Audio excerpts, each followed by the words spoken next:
Hi, Mrs. Matthews here, your fifth grade school counselor. I'm creating this video today to talk about scheduling. Next year, our soon to be sixth grade students will get to choose what they do during their related arts time. Students can either choose to join the music department by requesting choir, orchestra, or band. Students can also choose the traditional MAPS rotation. MAPS rotation is something that's probably very familiar to the in-person students right now because that's very close to what you're doing. MAPS stands for music, art, physical education, and STEM. The MAPS rotation changes every 3 weeks. You do all four of those things. 3 weeks, you rotate, 3 weeks, you rotate. Very similar to what's happening in person right now.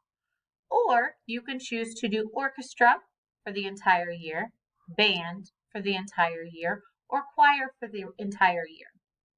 So you're choosing one or the other.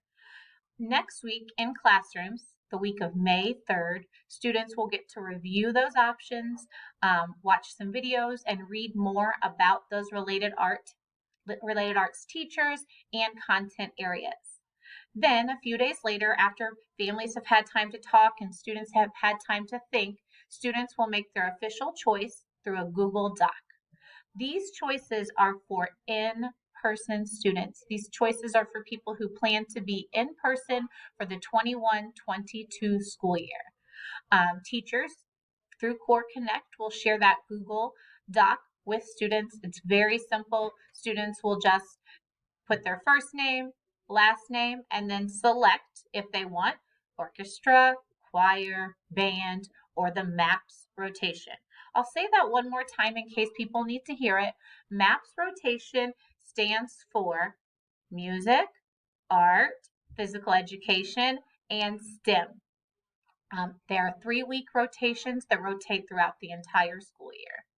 If you have any questions, please contact Mrs. Matthews and be sure to take a look at the related arts descriptions and videos. They are very helpful. You all have a wonderful day. Bye.